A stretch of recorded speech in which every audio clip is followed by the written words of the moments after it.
Good morning, student. Let's continue the third video of our chapter A Truly Beautiful Mind. Okay, in this chapter, what we have discussed? We have discussed about Albert Einstein, how he has developed his theory of relativity, how he got fame, what was the problem in his personal life. Okay, how he has grew up, why he has shifted from Germany to USA. So these facts we have read. Okay, so let's continue further. हमने इसमें Albert Einstein के बारे में पढ़ा है, उसकी life के बारे में पढ़ा है. ओके, तो we were on the 14th paragraph. When the Nazis came to the power, जो नाजी पार्टी पावर में आ गई, mean Adolf Hitler. Okay, Nazi आपने 9th स्टैंडर्ड में पढ़ा होगा. To the power. Okay, in Germany 1933 1933 में जब अडोल्फ हिटलर वहां का चांसलर बना था, Einstein emigrated to United State. Einstein emigrated का मतलब होता है शिफ्ट करना, मूव करना. वो चला गया कहाँ? यूनाइटेड स्टेट में. 5 years later the discovery of nuclear fusion in Berlin. और कब गया था? 5 years later, 5 साल बाद the discovery of nuclear fusion in Berlin had American physics in an अप्रोर. और 5 साल बाद जब न्यूक्लियर फ्यूजन की डिस्कवरी हुई, American physics in an अप्रोर, American physics में तहलका मच गया. अप्रोर मतलब बहुत ज्यादा उसका नाम गूंजने लगा. Many of them had fled from fascism. ज्यादातर लोग फासिज्म की वजह से भाग रहे थे. कहां से? जर्मनी से. फ्लेड मतलब run away.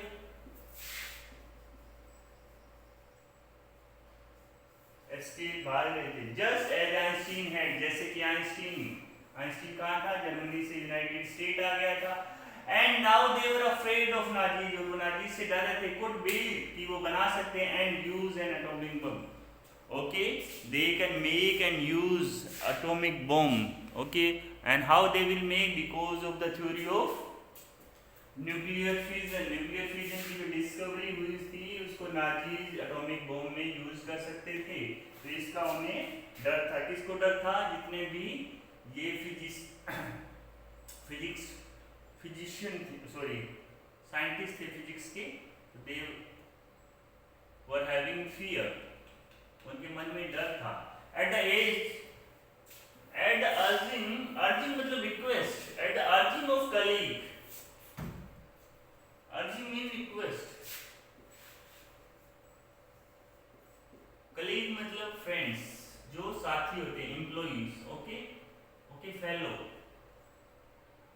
Employ.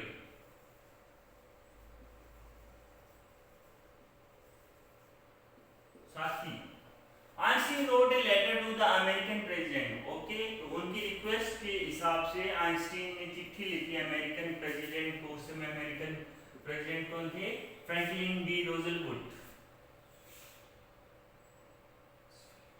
Okay, Franklin D Roosevelt on 2 August 1939. Okay, 2 अगस्त 1939 को उन्होंने चिट्ठी लिखी. इन विच ही वार्न का मतलब होता है उसको चेताया, अलर्ट किया. चेतावनी, धमकी देना नहीं होगा इधर. ओके, अलर्ट करना. ओके, प्रेसिडेंट है, धमकी नहीं दे सकता. वो साइंटिस्ट है, उसको जेल में डाल देगा. उसने वार्न मीन टू से अलर्ट किया, वार्निंग दिया. किसके बारे में वार्न था? अलर्ट करना. मतलब a single bomb of this time, की जो न्यूक्लियर फ्यूजन से एटॉमिक बनेगा, a single bomb of this time exploded in A port. अगर वो फटता है, एक्सप्लोड मतलब फटना, फूटना या फूट से, इन ए पोर्ट, किसी पोर्ट के ऊपर, बंदरगाह पे. पोर्ट बंदरगाह.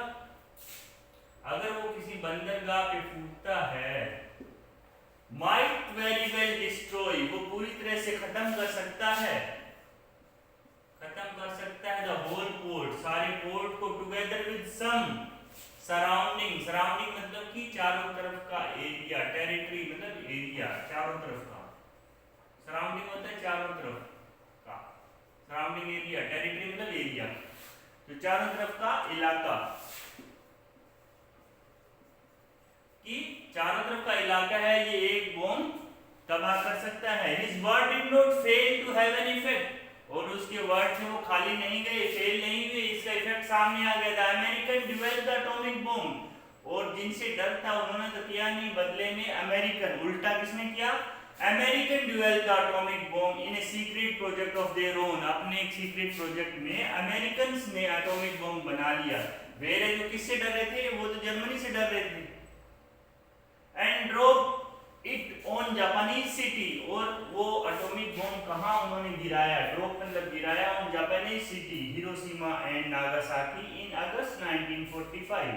ओके, तो सेकेंड वर्ल्ड वॉर में उन्होंने अमेरिकन ने ये एटॉमिक बम को यूज किया और किस पे गिरा दिया, ये नागासाकी एंड हिरोशिमा पे। सो दे वर हैविंग फियर कि इसका मिसयूज हो सकता है, एंड फाइनली मिसयूज हुआ। लेकिन जिसको उन्होंने बताया था, अलर्ट किया था, उन्हीं लोगों ने सीक्रेट प्रोजेक्ट में इसको मिसयूज कर दिया। वेयर एज जिनसे वो डर रहे थे, नाजी से, नाजियों ने नहीं किया। यस डेफिनेटली वो कारण था किसका, सेकेंड वर्ल्ड वॉर का, अडोल्फ हिटलर। लेकिन उसने एटॉमिक बम नहीं बनाया।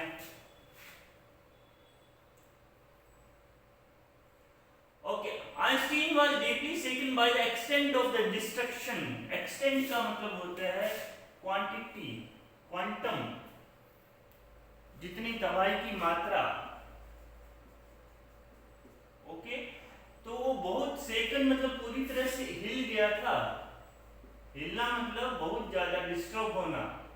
ओके, डीपली, उसको बहुत ज्यादा सदमा लगना, सेकंड, डीपली गहरा सदमा लगा उसको, एक तरह से उसको बहुत ज्यादा दुख हुआ। तो आइंस्टीन वाज डीपली सेकंड, पूरी तरह से हिल गया बाय द एक्सटेंट। एक्सटेंट मतलब क्वांटिटी ऑफ द डिस्ट्रक्शन, की जितना बड़ा डिस्ट्रक्शन हुआ था।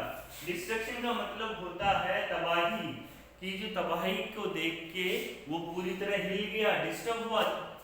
This time he wrote a public missive to United Nation. Public में, पब्लिकली एक नोट लिखा उसने, जैसे न्यूज़पेपर वगैरह के थ्रू, यूनाइटेड नेशन के नाम। ओके, यूनाइटेड नेशन एक ऑर्गेनाइजेशन थी उस टाइम, वार को रोकने के लिए उन्होंने एक ऑर्गेनाइजेशन बनाई थी सभी कंट्रीज ने, जो पावरफुल कंट्रीज थे। सो उसने एक पब्लिक मिसिव,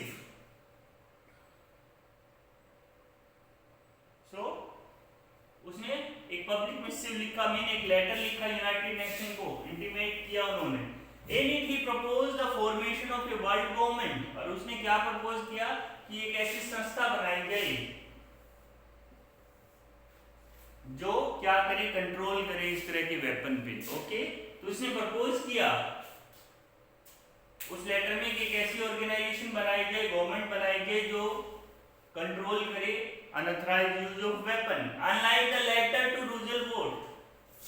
ओके, जैसे कि इसने लेटर लिखा था रूजवेल्ट को अलर्ट करने के लिए कि इसका मिसयूज हो सकता था, और उन्होंने मिसयूज भी कर लिया।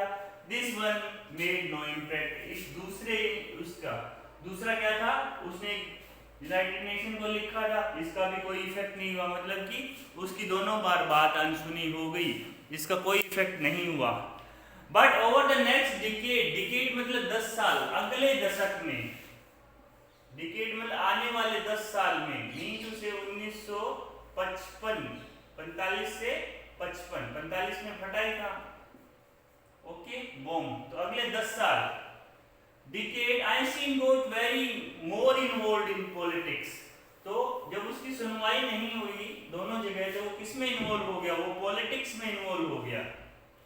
एजिटेटिंग फॉर, और वो एजिटेटिंग, एजिटेट का मतलब होता है विरोध करना।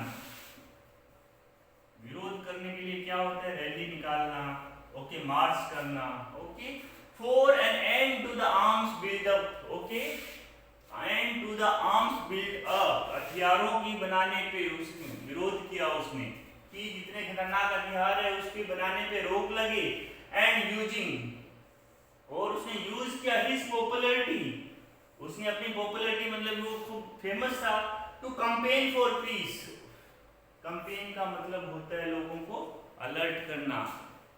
ओके, एक तरह से कैंपेन करना मतलब लोगों को चेतना जगाना, लोगों के मन में, किसके लिए, लोगों को जागरूक करना। जागरूक करने के क्या करना, कैंपेन करना, एक तरह से आगे बढ़ के लोगों को अलर्ट, विजिलेंट, एजुकेट करना।